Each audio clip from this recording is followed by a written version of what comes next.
It started with a plan to spend a long weekend off the grid. I'd been hiking solo for years, and I always tried to challenge myself a little more each time. This time, I picked a stretch of trail out in northern Washington, a place that wasn't exactly popular with casual hikers, but had just enough traffic to keep it from being classified as fully remote. It was late September. The weather was cooling down, but it hadn't turned to rain season yet, so I figured it was the perfect window. Fewer people, quieter woods, and a good long stretch to push myself. I parked my car at a small lot at the trailhead, locked everything up, stuffed the key into my pack side pocket, and started walking. I had planned to do around 40 miles out and back over 3 days, give or take. My pack was loaded tight. I had everything I needed: map, compass, GPS, backup battery, a bit of food over what I'd require, and a life straw in case I ran low on water. It wasn't exactly uncharted territory, but it wasn't a stroll in the park either. You had to be ready. The first day went without a hitch. I put in around 16 miles, mostly uphill, but my legs held up fine. The trees were thick in spots, but the trail was easy to follow, and the terrain was pretty forgiving. I passed a couple of smaller streams, topped off my bottles, and even found a nice open stretch with flat ground for my first night. I made camp just as the light started to drop, ate a small dinner, then settled in with my sleeping bag zipped up tight. The air had a bite to it once the sun went down, and I slept lighter than usual, my ears picking up every snap and shift outside the tent. Still, nothing stood out, just regular night sounds. Branches moving in the wind, a few animals rustling around. Nothing that raised a red flag. Day 2 started early. I wanted to knock out another big stretch before turning around and heading back on the 3rd day. I had marked a point on the map near a small glacial lake that seemed like a perfect place to stop before the return trip.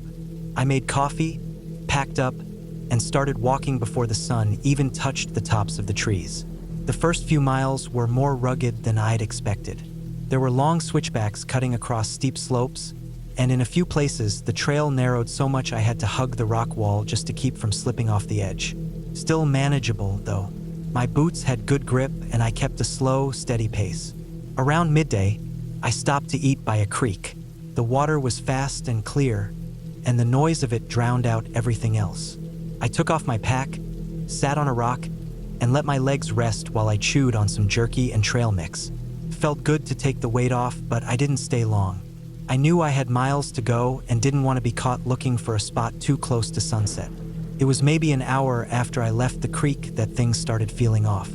Not in a dramatic horror movie kind of way, just different. It was the silence, mostly. The trail started winding deeper into denser woods, and the further I got, the quieter it became. No birds, no squirrels, not even the usual insects buzzing around. Just the crunch of my boots on the dirt and the sound of my breath. I've done enough solo hikes to know that nature gets quiet sometimes. Predators nearby, or changes in weather, or sometimes it just happens. But this was sustained, unnaturally quiet. No breeze, no movement, like everything was holding its breath. I shrugged it off at first, kept walking, kept my eyes on the trail. But I noticed I was checking over my shoulder more often than I usually did. Not because I saw something, just because I felt like I should. That strange tension kept building. I tried to focus on the physical sensations to ground myself. My pack pressing against my lower back, the damp feeling of sweat soaking into my shirt, the slight ache in my calves as the incline got steeper. Then I saw the shoe. It was about 20 feet off the trail, in a patch of undergrowth that hadn't been disturbed in a long time. It was old and dirty, the sole peeling off. A hiking boot, same general style as mine. But it wasn't alone. I spotted a crumpled shirt a little farther away, partially buried under pine needles and dead leaves. It didn't look fresh, but it didn't look decades old either. I stood there staring at it for a long time, heart thumping in my chest. I didn't touch anything. I didn't step off the trail. I just looked. Could have been anything, I told myself. Someone dropped a spare shirt. Old camp gear someone abandoned. I tried to believe it, but the next couple of miles turned my gut cold. The terrain got messier, rougher, more down trees, a few places where the trail became hard to follow. Then came the torn backpack.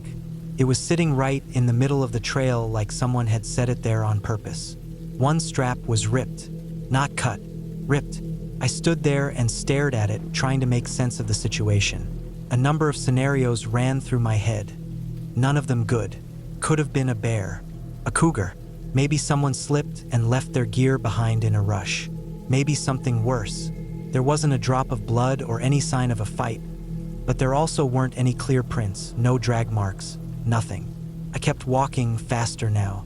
The trail kept going up, then it flattened out along a ridge. That's when I realized I wasn't sure where I was anymore.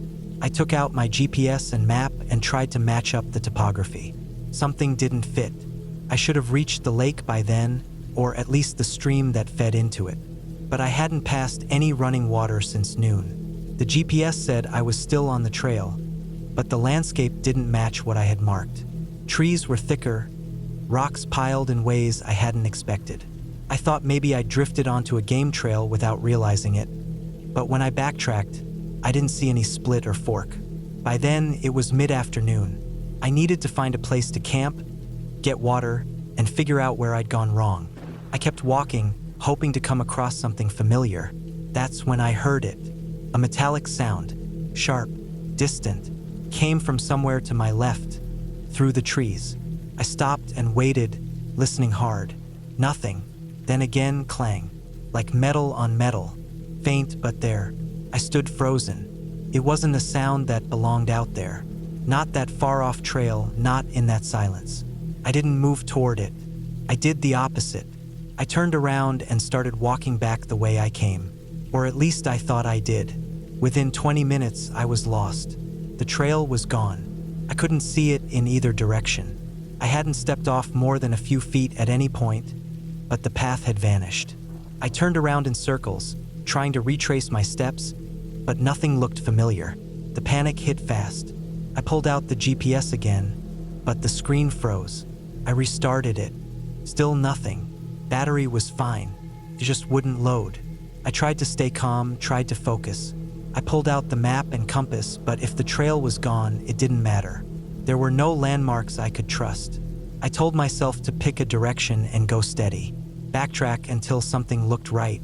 I started moving, slow and steady, calling up every trick I knew to stay calm.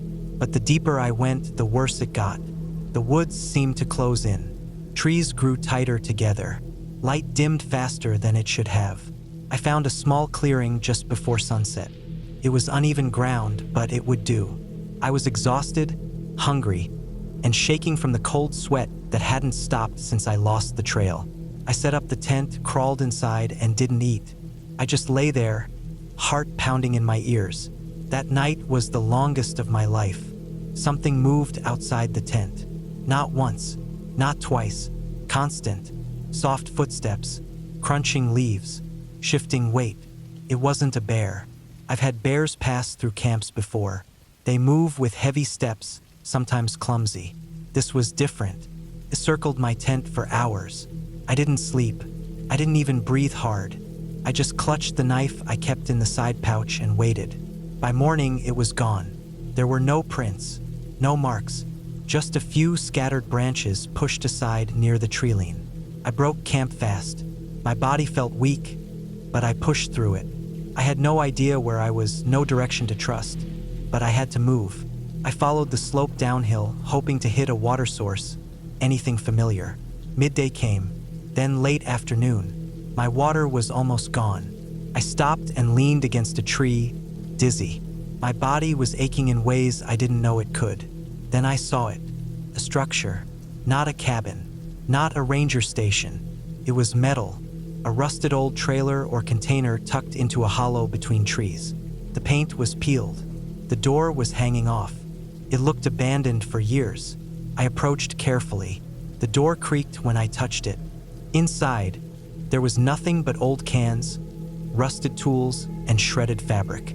But someone had been there.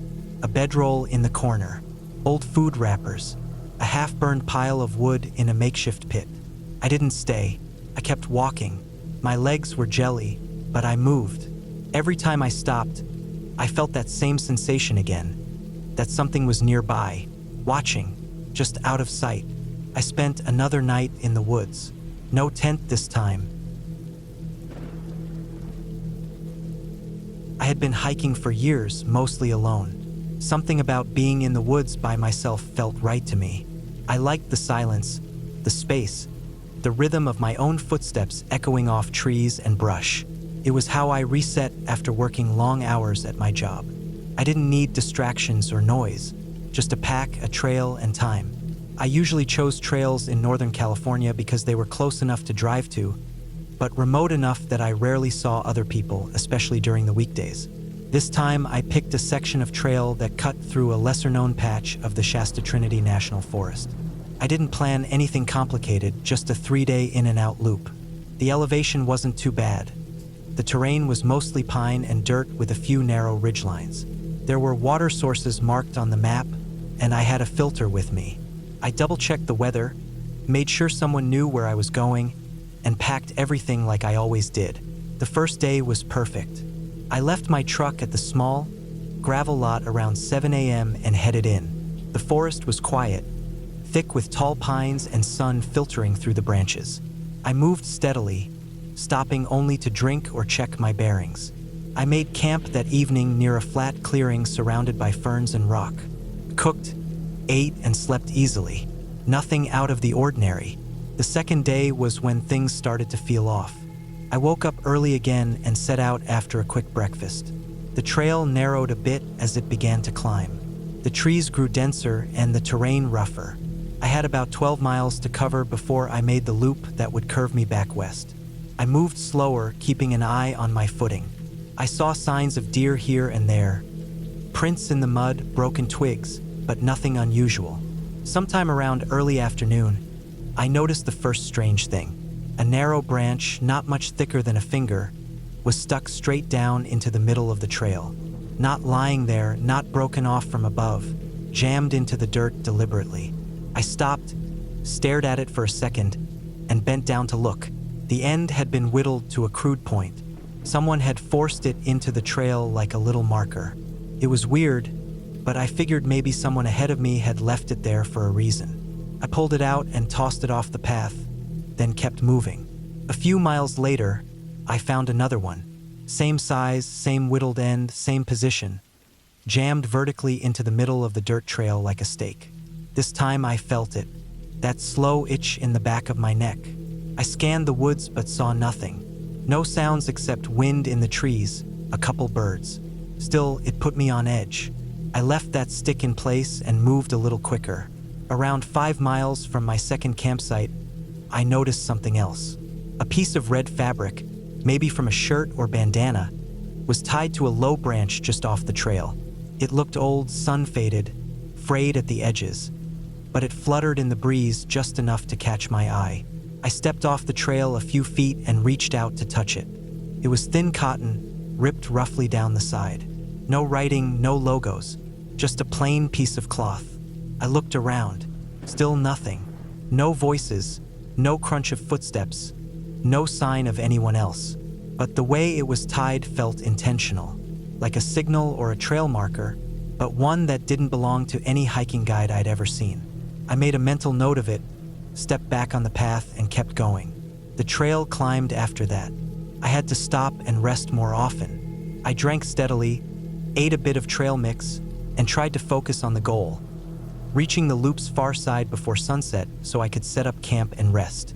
But the woods started feeling tighter, like they were pressing in. The trees leaned closer, the branches darker. I checked my map more often even though I hadn't lost the trail. Just before I reached the spot I had planned to camp, I saw something that made me stop cold. It was another stick, this one thicker, maybe the width of a broom handle, but it wasn't stuck in the dirt. It was nailed somehow to the side of a tree, just there, chest high, with a nail through the middle and another piece of fabric hanging from it. This one was blue, also faded, also old. I stared at it for a long time, then backed away and kept moving. That night, I set up camp near a stream. I boiled water, ate a freeze-dried meal, and sat with my back against a tree. I kept my knife within reach. I didn't hear anything but wind and frogs, but I didn't sleep well. Every snap of a twig in the distance made me sit up. Every gust of wind made me check my surroundings. The dark felt thicker than usual, like it had weight. In the morning, I moved faster. I packed quickly, didn't eat, just stuffed some granola in my mouth and started hiking. I was on the loop now, heading back west. The map showed another 10 or 12 miles before I got close to the earlier path. I planned to do most of it in one day. I wanted to be back near the truck by nightfall if I could manage it. The trail got worse as I moved. More branches on the ground, more narrow ridges, more erosion. At one point, I had to cross a shallow ravine where the trail had washed out. I climbed down, crossed on foot, then scrambled back up. When I reached the top of the other side, I saw the footprints. Not mine. Not boots like mine either. These were bare, human-shaped, full toes and heel prints, sunk into the soft mud near the trail. They were headed the same direction I was going. I stopped, stared down at them, and felt my heart pick up. No shoes, no sandals. Just bare feet, medium-sized, maybe size 10 or 11, judging by the length. There were no other tracks. No sign of animals. No gear prints. Just a line of bare feet moving west. I checked the woods again. Nothing moved. I listened. Nothing. But from that moment on, I didn't stop checking over my shoulder. Every 10 minutes I turned around. Every bend in the trail I moved slower, quieter. The sun was out, but it didn't help. The woods were thick and the path shadowed. I kept hiking. Later that afternoon, I smelled something. It was faint, but sharp and sour, like old meat or garbage left out in the sun. It didn't fit with the woods. I slowed down and sniffed again. It came from off-trail, down a slope to my left. I didn't leave the path to check. I just kept going. The smell faded as I moved on. I passed another fabric piece around mile 9. This one was green. It was nailed to a different tree high up, too high for me to reach without climbing. It looked like it had been there a while, mold growing on one edge. At this point, I was sweating. I wasn't scared like you get when you watch a horror movie. This was different. This was the kind of fear that makes your stomach tight and your legs twitchy. I kept walking. Near the end of the loop, just before the trail reconnected with the outbound path, I saw movement. Just a flicker up ahead, maybe 100 yards through the trees. I stopped. It was too fast to see clearly, just a shape. Upright, maybe human-sized, maybe not. It moved left to right, then disappeared behind a stand of brush. I waited. I didn't breathe for a few seconds. Nothing came out. No sound, no repeat. I moved forward again, slower than before. I didn't see the shape again, but I started hearing things. Not words, not voices, more like snapping branches. Always behind me, never ahead. I'd walk 50 feet, then hear one. Stop, wait. Nothing. Keep walking. Another snap. Kept happening. Always far enough that I couldn't see what made it, but not so far that I could convince myself it was just an animal. I didn't stop to camp that night. I walked until it was almost pitch black. I found a spot under a small overhang. Didn't even set up my tent, just laid my mat and bag out and curled up with my knife in my hand. I didn't sleep. I didn't eat. I just listened. Twice in the night, I thought I saw someone. A shape low to the ground, crouched between trees. But it never moved when I looked at it. Just froze. Couldn't tell if it was real. My eyes burned from lack of sleep. I waited for morning like it was the only thing that could save me. When the sun finally came up, I was already hiking. I didn't pack anything. I just slung my pack over one shoulder and started moving. My water was low. My feet hurt. I hadn't eaten in almost 24 hours. But I didn't care. I just wanted out. I reached the final few miles around noon. I recognized the terrain. The trees started to thin, and the trail widened. I could hear a distant road. Relief started to creep in. But right before I reached the final mile marker, I passed one last thing. It was a dead deer. A buck. Not old, no smell, no decay. But the way it was positioned was wrong. Its legs were folded under it like it had been placed there, not like it had fallen. And its eyes were gone. Not pecked out, cleanly cut like removed with a knife. There were no flies, no scavengers. Just a perfect, bloodless carcass with a sunken face. I didn't stop to study it. I moved past and didn't look back. When I reached the gravel lot, my truck was still there. Nothing touched, nothing. I've hiked alone for years. It's something I started doing to clear my head after my divorce, and it stuck. I'd go out almost every other weekend, always picking a new trail, usually somewhere quiet, off the beaten path. Never needed more than my gear, my boots, and a full bottle of water. Just walk, breathe, look around, listen to the birds. It gave me peace, until that one trip. After that, hiking never felt the same. It was early October, somewhere in Pennsylvania. I found this state forest on a map. Big, quiet, not overly advertised. I won't name it, mostly because I don't want anyone to go looking. The area I chose had a main loop trail about 12 miles long, with a few backcountry campsites scattered along the route. It wasn't listed on any of the bigger hiking apps, which I liked. Fewer people. I parked at the little gravel lot around 8:30 a.m. The weather was cool, sky mostly clear, just a soft breeze here and there. I loaded my pack, locked my truck, and hit the trail. There were no other cars in the lot. That wasn't strange for a weekday. The trail started out nice and wide. Leaf litter muffled my steps. Trees were tall, spaced enough that light filtered down in golden patches. It was peaceful. Just birds, the breeze, and my boots crunching along the dirt. I passed 2 trail markers within the first hour, one nailed into a tree, the other on a small wooden post half swallowed by the earth. Someone had carved initials into it. I remember them because I stopped to drink water and looked at the letters, JM 2007. By noon I'd gone about 5 or 6 miles, and I decided to take a break. There was a clearing where some logs had been pushed into a rough circle, probably for groups to rest. I sat down, pulled out some jerky and nuts, and just listened. I heard something big moving through the brush on the far side of the clearing, but I figured it was a deer. It didn't spook me. I was used to that.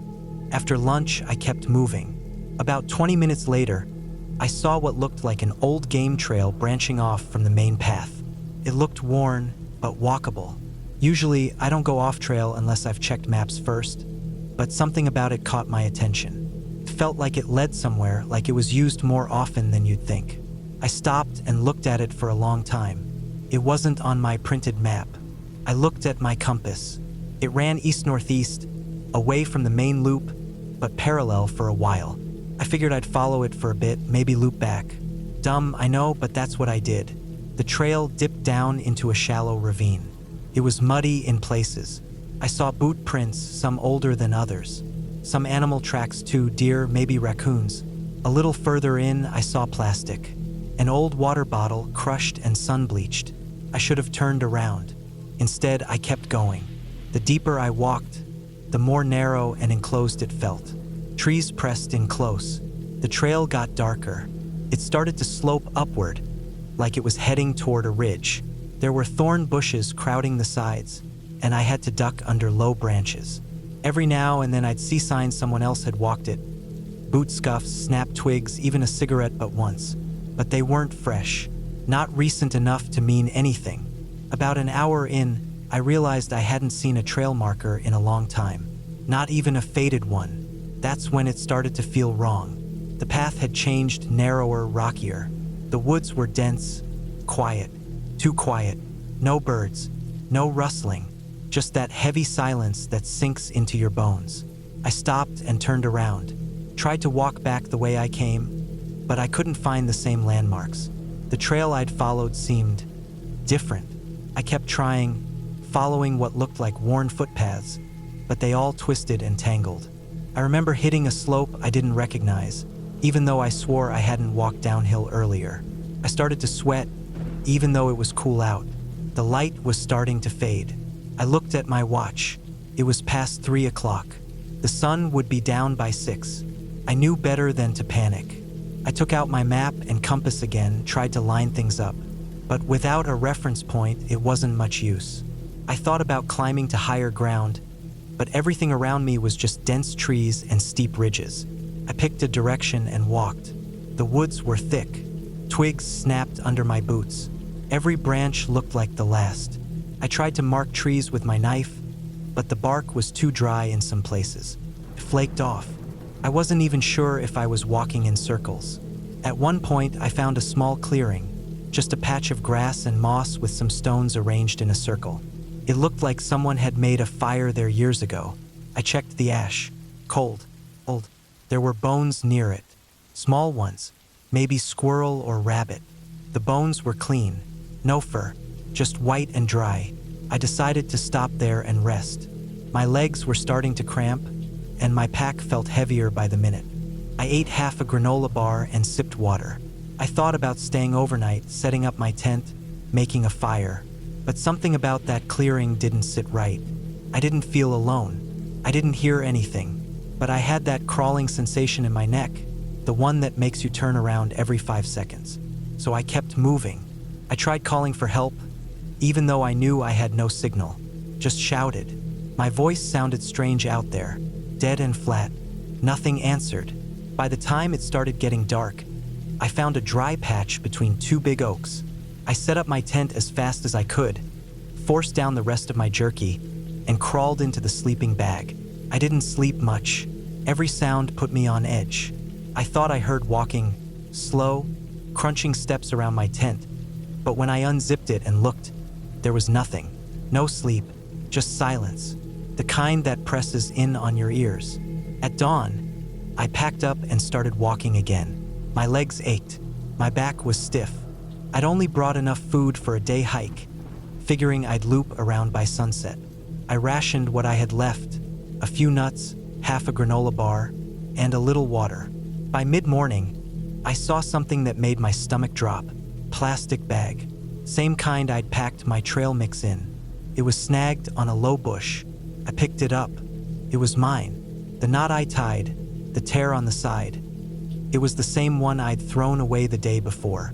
That meant I'd looped around. Somehow I'd walked in a circle. That crushed me. I dropped to my knees, felt the panic welling up. I was sweating again. I could hear my heartbeat. Fast. Hard. I looked around, same trees, same branches. I was lost. Completely lost. I kept walking. Sometime in the afternoon, I heard movement again. Not animal movement. Heavy, deliberate steps. I stopped and waited. Stopped too. I crouched behind a fallen log and waited. Listened. For a long time, nothing. Then I moved again, and it moved with me. I couldn't see anyone. I couldn't hear breathing. Just the crunch of leaves, always just far enough to stay out of sight. I kept moving, slow and quiet. That night, I didn't use the tent. I wedged myself under a low rock outcrop and stayed there, clutching my knife. I didn't sleep. The footsteps came back, closer this time, circling. Leaves moved. A twig snapped. Then silence. That deep, crawling silence. By morning, I'd had enough. I dropped most of my gear, took only the essentials: compass, water, knife, and ran. I didn't care which direction. I just ran. Around noon, I stumbled onto something. An old fence, half collapsed. Barbed wire. Beyond it, I saw a dirt road. I scrambled through it, tearing my sleeves on the wire, and ran toward the road. My knees almost gave out when I saw tire tracks. Not fresh, but real. I followed the road for what felt like hours. Then I saw a sign, weathered, cracked, a state forest maintenance notice. Below it, a mile marker. I recognized it from the map. I was 7 miles south of where I should have been.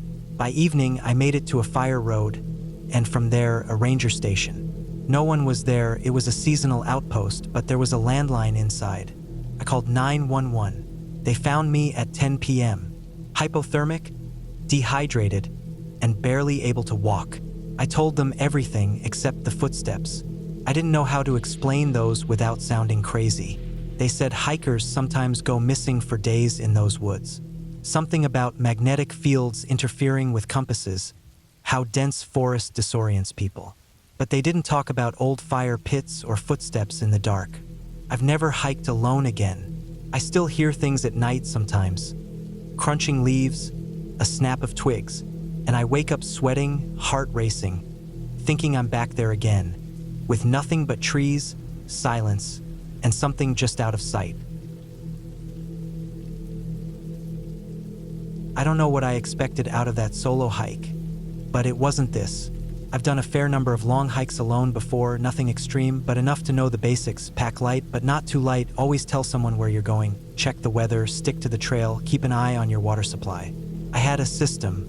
This trip was supposed to be another checkmark on my personal list of trails I wanted to do before I turned 35.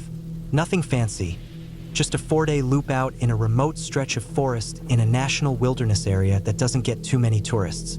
The kind of place where the trail is still overgrown in parts and you have to sign a ledger at a ranger station before going in. I picked this area because it was supposed to be quiet. I wanted quiet. Work had been rough lately, endless noise and meetings and traffic, and I needed a real break.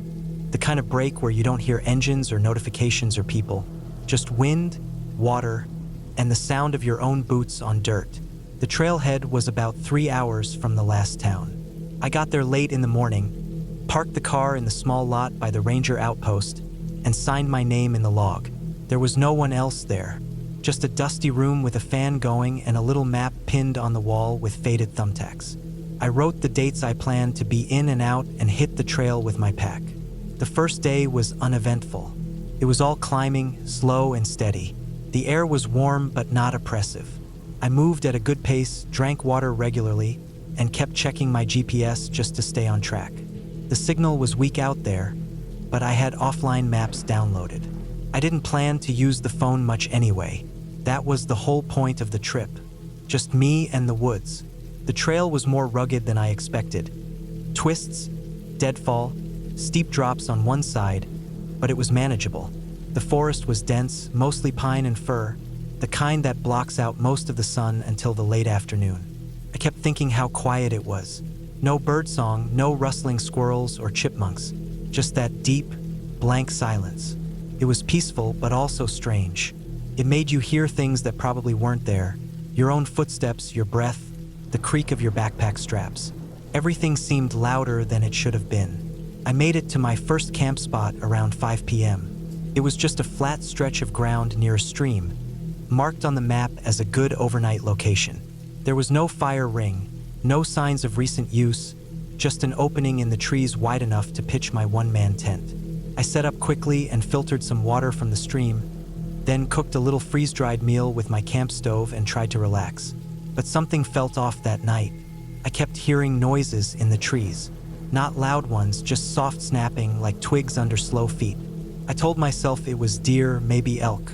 Normal forest animals. I didn't see anything. I didn't smell anything weird. But I couldn't shake the feeling that I was being watched. I tried not to let it get to me. I've camped alone before. The mind plays tricks, especially after dark. Still, I slept with the knife close to my sleeping bag just in case. The next day started fine. I packed up early, made a little instant coffee, and hit the trail before 7. The route was supposed to loop around a ridgeline and descend into a valley with an old fire road. I'd follow that road for a few miles before cutting back onto the main trail and heading east toward the next camp spot. Around mid-morning, I noticed something strange. The trail markers were getting harder to find. Normally, there'd be a splash of paint on a tree every so often, or a small sign nailed high up. But they were spaced far apart, and some looked older than they should have. Faded, worn down. It didn't match the notes I'd read online from other hikers who'd done the loop the previous year. Still, I followed the GPS map and compass just to be safe. Then I saw the first pile of rocks. Just a small cairn, maybe 6 or 7 stones, carefully stacked on a fallen log beside the trail. People do that sometimes, marking their path or just messing around. But this one was fresh. The moss on the top stone was bright green, like it had just been lifted from the ground. I ignored it. Half a mile later, I saw another one, then another. They weren't in a line. They weren't marking anything useful. Just random placements, like someone had been walking through the woods off-trail and left them as a breadcrumb trail. But why? This was wilderness. Not a lot of foot traffic out here. Not many would go off-trail that far unless they were lost or up to something. By late afternoon, I reached the fire road. It was barely a road anymore. Just 2 faint ruts in the dirt, half covered with brush. but it matched the map, so I followed it for about 3 miles until I reached the junction where I was supposed to cut back east. That's where the trail vanished. It wasn't just overgrown, it was gone. I found the marker post, snapped in half, lying in the underbrush like someone had kicked it over. The trail itself was impossible to follow. No footprints, no bends in the grass, just thick forest and shadows. I checked my GPS again. It showed me standing exactly where the trail should have been. I even pulled out the printed map as a backup. Everything said I was in the right spot, but there was nothing, not even a game trail. I felt my stomach twist a little. The sun was dipping low, and the shadows were getting longer. I could either backtrack several miles to the last night's camp, or try to cut through the woods in the direction of where the trail should have been, according to the GPS. I made the mistake. I cut through. The first 100 yards were slow but okay. I used the compass to keep myself aimed east. The trees were tight, but I figured I could keep the GPS arrow lined up and eventually hit the main loop again. But the terrain got rough fast. Vines, deadfall, hidden holes in the moss. Every 5 minutes I had to stop to get my bearings. Then I found the plastic tarp. It was small, maybe 4 feet square, and mostly covered in pine needles. Blue like the kind you'd get at a hardware store. It had clearly been out there for a while. No gear under it, no sign of shelter. Just lying there in a shallow depression like someone had started building a camp and then left in a hurry. There were no footprints, no gear, just the tarp. I moved on fast after that. The woods got denser. The ground got softer. I couldn't tell if I was walking on soil or something else. My boots started to sink a little with each step, like the forest floor was decaying from the bottom up. The air smelled different too. Not rot, more like old metal and stagnant water. And still no birds, no squirrels, nothing. Around sunset, I realized I was no longer heading east. My compass needle had started to swing a little whenever I stopped walking. It was still pointing generally east, but not steady. I thought maybe it was faulty, or I was near some iron deposits. But then I remembered, I'd passed no major rocks or exposed cliffs, just trees. The GPS arrow had frozen too, showing me in one spot even after 10 minutes of walking. I stopped and looked around. The forest was silent, thick, and oppressive. The kind of silence that presses in on your skull. I didn't feel right. I wasn't panicked yet, but I was getting there. My head felt hot. My pack felt twice as heavy as it should have. I needed to set up camp before I stumbled into a hole or broke an ankle. I cleared a small space under a leaning spruce and pitched my tent fast. No dinner, just filtered a bottle of water and crawled inside, still fully clothed. I didn't sleep, couldn't. All night I heard something in the woods. Not just twigs now. Heavy steps, slow, spaced apart like someone walking in a circle around my camp. At one point, I reached for my flashlight and turned it on through the mesh of the tent. Nothing there, just trees. But I knew something was out there. I didn't leave the tent until morning. When daylight finally came, I packed everything as fast as I could and started walking in the direction the GPS had last shown as east. I figured if I just kept moving, I'd eventually hit something, a trail, a stream, anything. That day was the worst. The ground turned to muck by noon. My boots were soaked. Every few 100 feet I had to stop and pull burrs off my pants or pick pine needles out of my sleeves. I didn't eat much, just jerky and a protein bar. I saw more signs that someone or something had been out there, carvings on trees. Not words, just scratches, high up on the bark, like someone had used a long stick or pole to scrape them.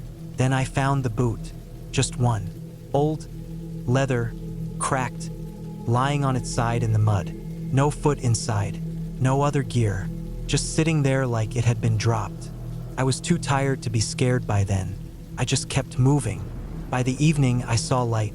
Not sunlight, actual artificial light. A glow, faint and low, just through the trees. I moved toward it, branches snapping underfoot. My arms were scratched raw from thorns. My mouth was dry. I didn't even care what it was anymore. It was a shack. Just a single-room structure made of wood, maybe 12 by 12 feet. Half collapsed, but still standing. The light came from a small solar lantern hanging on a nail by the doorframe. I stood there staring at it for maybe 10 minutes, then stepped inside. I went hiking alone in early spring, which is something I usually do to clear my head. I try to time these solo trips just before the parks get crowded. There's a sweet spot, cool temperatures, fewer bugs, no crowds. I had picked a trail I hadn't done before, one that snaked through dense woods and crossed a few streams. It was rated moderately difficult and looked peaceful. It was far enough from any major city to feel like real wilderness, but close enough that I could drive there and back in a weekend. I arrived early on a Saturday morning and parked in the small gravel lot at the trailhead. My car was the only one there, which made me feel both excited and a little on edge. I checked my pack, plenty of water, a basic first aid kit, a map printed out from the park's website, snacks, a multi-tool, and a power bank for my phone. I wore layers, knowing how quickly temperatures could change in the woods. The first stretch of the trail was well maintained. Birds chirped, the air was crisp, and the sunlight filtered through the tall trees in dappled patterns. I kept a steady pace, stopping every now and then to take in the stillness. I didn't see anyone. No other hikers, no signs of fresh footprints in the mud. I felt like I had the whole forest to myself. About 3 hours in, I stopped by a shallow stream to eat a protein bar and rest. I sat on a rock and listened to the water. I noticed something odd, though. A crumpled energy drink can half buried near a tree. It was recent, not rusted or old, and definitely not something I had brought. I brushed it off, figuring someone had just littered. Another hour passed. The trail narrowed and grew a little overgrown, but the markers were still visible. I figured not many people hiked this far in. That's when I started to get the feeling I wasn't alone. It wasn't any sound or sight, just a shift in the air, a subtle tension in the woods around me.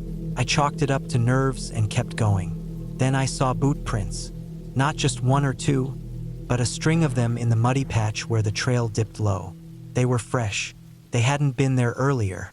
I knew this for a fact because I had passed this way myself. I stopped and crouched to look at them more closely. They were larger than mine, heavier. The heel had pressed in deeply, like someone with significant weight or a full pack. My stomach tightened. I stood up slowly and scanned the trees around me. Nothing. No movement. No sounds out of place. But I couldn't shake the feeling. I picked up my pace and decided to loop back. The trail formed a rough oval, and I could take a different path to return to the parking lot. About 15 minutes after turning back, I noticed a torn strip of fabric caught on a low branch. It looked like part of a shirt, maybe a dark green or blue one. It was shredded at one end, like it had been caught and yanked. I took a picture of it with my phone and kept moving. I didn't touch it. The forest got quieter as the sun dipped lower in the sky. Still no other people. I kept checking behind me. Every so often, I thought I saw movement. Just quick shifts of dark against dark, maybe animals, maybe not. I didn't have the confidence to stop and really investigate. About half an hour from the parking lot, I came across another odd thing. A small pile of stones, stacked carefully right in the middle of the trail. 5 flat rocks, balanced one atop the other. It wasn't natural. I stepped around it and didn't touch it either. I didn't want to disturb whatever it meant. Then I saw him, a flash of movement about 50 feet off trail. I turned quickly and caught a glimpse of someone. Male, I think, tall and broad, standing half behind a tree. He didn't move when I looked at him. He just stood there. I froze. My heart slammed in my chest. Then he was gone. He didn't run, didn't stumble, just disappeared back behind the trees. I didn't shout or run. I just walked, as fast as I could without looking panicked. I kept my eyes ahead, but I listened. My ears strained for any noise. Twigs snapping, footsteps. I heard some, but I couldn't be sure if they were mine or not. I made it to the parking lot as the sun was starting to go down. My car was still the only one there. I unlocked it, got in, and locked the doors immediately. I sat there for a moment, gripping the steering wheel. Then I saw something that still makes me cold to remember. On the edge of the lot, at the start of the tree line, stood the man. He wasn't hiding now. He was just standing there, facing my car. He didn't wave, didn't step forward. He just stood there, still and watching. I started the engine and left. I didn't look back. I didn't report it. What would I say? That someone stood in the woods? That I saw some boot prints and a piece of fabric? No laws had been broken, but it changed how I hike. Now I carry pepper spray in a chest holster. I tell people exactly where I'm going and when I'll be back. I hike in more popular areas now, even if it means sharing the trail. And I never ignore that gut feeling anymore. That day could have gone very differently if I hadn't listened to it. I've never seen that man again, but I've dreamed about him, standing still, watching, just out of reach. We started our trip on a Tuesday morning in late September. There were 4 of us, me, Jason, Eric, and Will. We had planned it for months. The trail we chose was part of a larger national forest area that spanned about 50 miles through rugged backcountry, thick with pine and spruce. It was the kind of place where you might not see another person for days, especially that time of year when the crowds had thinned out and the weather could turn fast. That was what we wanted, though: solitude, quiet, and the challenge. We were all in decent shape and had done trips like this before, but nothing quite this remote. We'd planned to hike about 7 miles the first day to a spot near a lake, then another 5 the next day over a ridge to a different site. We weren't aiming to go fast. It was more about the experience. Fishing, cooking over the fire, just being out there without phone service and distractions. That first day went smoothly. The trail was damp from a light drizzle the night before, and the air had that crisp, earthy smell that always comes after a rain. We made decent time even with the weight of our packs. Everyone had packed smart: tents, food, layers, emergency stuff. Nothing fancy. We reached the lake by around 3:30 in the afternoon and started setting up camp. It was a perfect spot. The lake was glassy and still, reflecting the trees like a mirror. There was a natural clearing just above the shore, flat and soft with pine needles. A good fire ring made of stones someone had left behind, and enough space to pitch our tents in a half circle facing the lake. We got camp set up and gathered some dead wood to get a fire going. It was peaceful. Will tried a little fishing while I boiled water for the dehydrated meals. We sat around eating and listening to the forest settle down. Birds called out less and less as the sun dipped lower. By 8 o'clock, it was dark and the wind was picking up.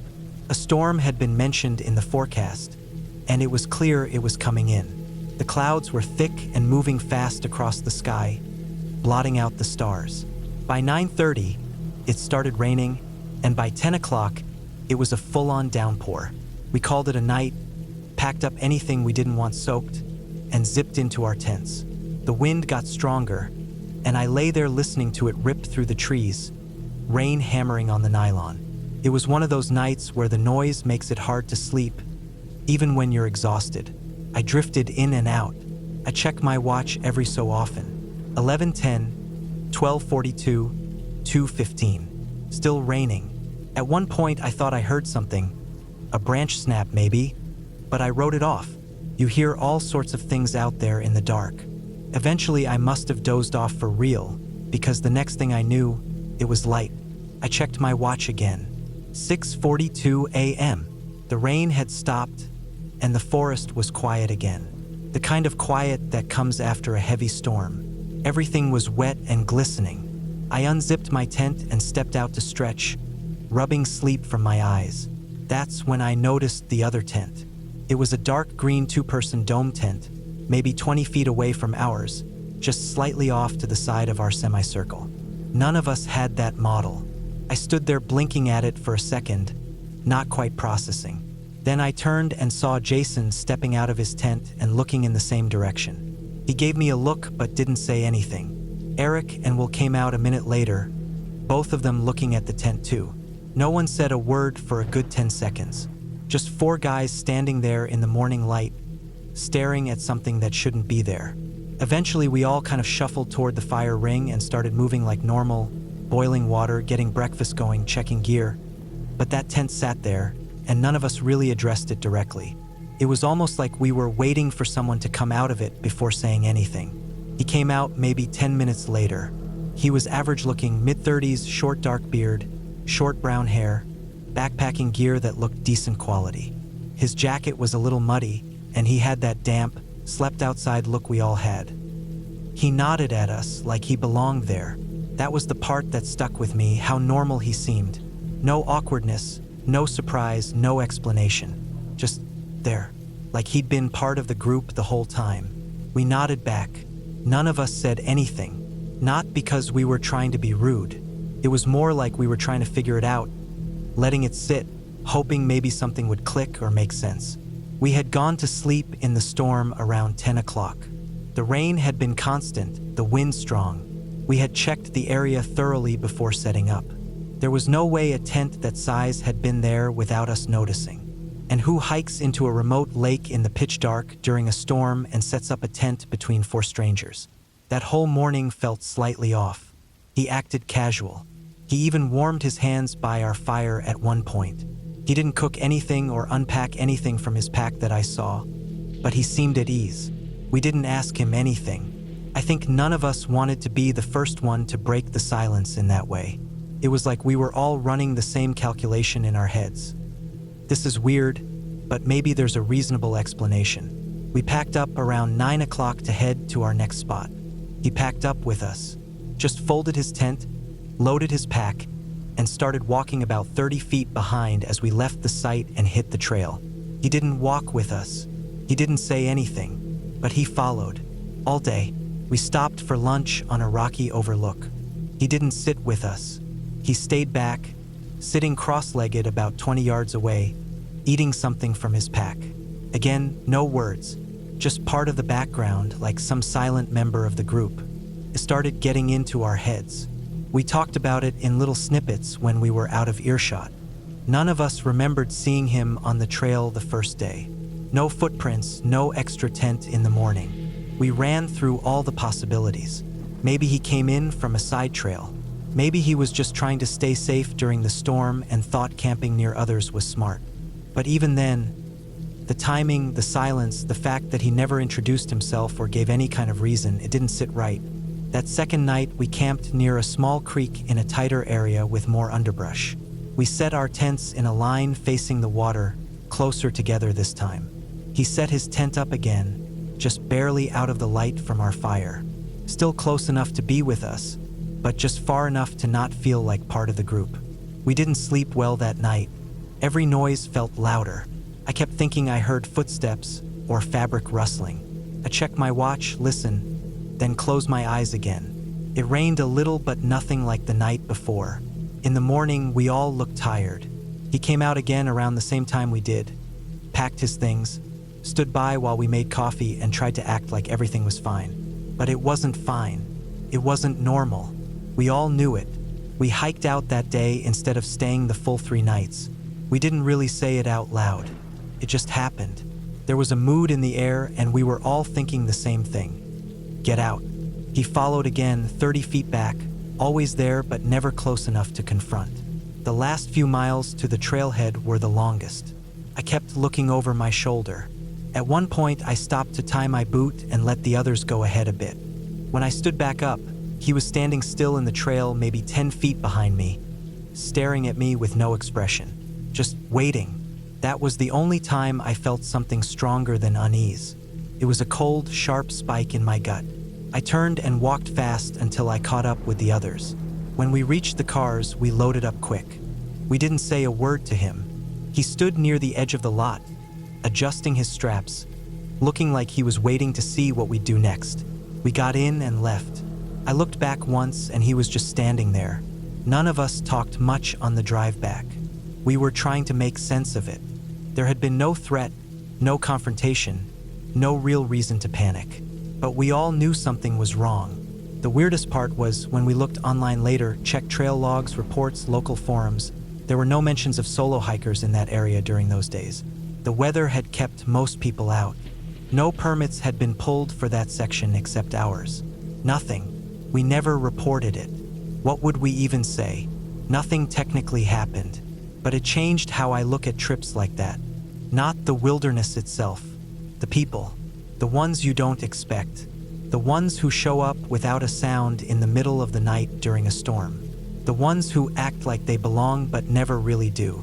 And the worst part is knowing that if we hadn't noticed, if he hadn't set his tent so close, maybe he could have stayed longer. Maybe he would have just kept following. Quiet, patient, waiting. For what, I still don't know. But I won't forget his face. And I won't sleep as easy on the trail ever again. We were driving through the Rockies on a backroad trail, a rough gravel path that wasn't even a proper road. Just a series of tire tracks cut into the earth by vehicles over the years. This was the kind of place where you'd only go if you knew exactly where you were headed and didn't mind the rough terrain. The trail wound through thick forest, climbing up and down over the uneven ground, through gullies and across small streams that had carved deep into the land. We were far from any town, deep in the mountains where the only sounds you could hear were the wind rustling through the trees and the occasional chirp of a bird. I had always loved getting away from the hustle and bustle of city life, and these trips into the wild had become a kind of tradition with my friends. We would drive these rough trails, stop at old, forgotten campsites, and spend a couple of nights under the stars, disconnected from everything.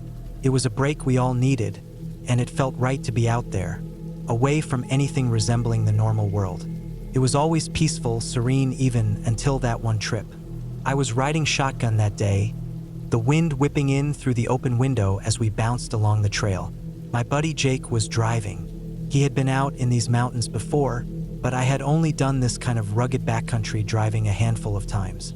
The car, an old Jeep, had seen better days, but it was sturdy enough for the rocky, uneven roads. Behind us were a couple of friends in the back seat, chatting casually, enjoying the ride, not really paying attention to the surroundings. They were used to the solitude, and their conversations were just background noise to the clunking sound of the car's suspension struggling against the rough trail. It was around midday, and the sun was high, though the forest canopy blocked most of the light, casting dappled shadows on the road ahead. The trees around us were tall and thick, a mixture of pine, spruce, and aspen, the kind of trees that gave off that earthy scent that always made you feel like you were a million miles away from anything man-made. We were just talking about some stupid stuff when something caught my eye out the window. I didn't immediately say anything, just watched for a second. Out of the corner of my eye, I saw movement. There was someone, no, not someone, something moving through the woods, paralleling the road. At first, it was just a blur, but as I focused on it, my stomach did this weird flip. There was a man walking through the woods, about 40 yards off to the left. Not on the road, but clearly walking parallel to it. He wasn't in any rush, just strolling along like he was on some leisurely walk through the woods. But the thing that caught my attention, and the thing that kept me staring, was that this guy wasn't dressed like anyone you'd expect to see in the middle of the Rockies. First, he was older, maybe in his 60s, maybe more. His body was huge, thick with muscle, the kind of build that suggested years of hard labor, maybe even some military background. But what struck me immediately, and what I couldn't get out of my head even as we kept moving, was how he was dressed, or rather, how he wasn't dressed. The man wasn't wearing any clothes. No jacket, no hiking boots, no pants, no shirt, nothing. The only thing he had on was a hat. One of those wide-brimmed hats that people sometimes wear when they're out in the sun, but it was so large that it made his bare body seem even more out of place. He was completely naked, walking calmly through the forest, with nothing on but that oversized hat. And it wasn't like he was trying to hide in the woods or blend into nature.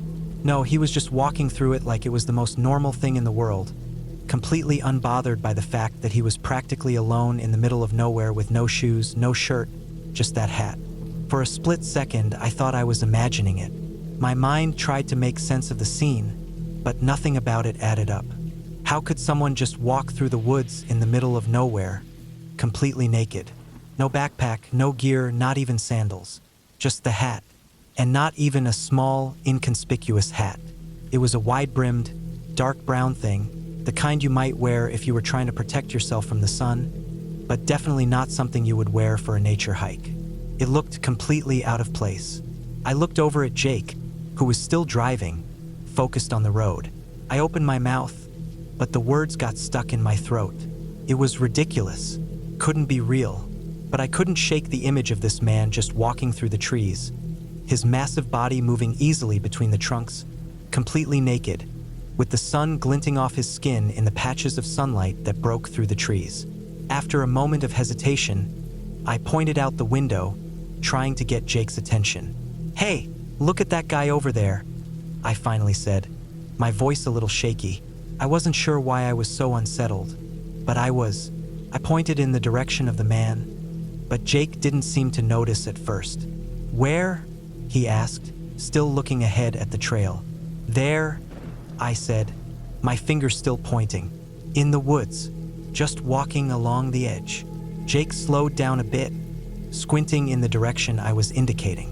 The Jeep's tires crunched over the gravel road as the others in the back seat fell silent, sensing the shift in the mood. For a moment, all I could hear was the hum of the engine and the wind brushing through the trees. Then Jake said, "What the hell?" I could tell he saw him too now.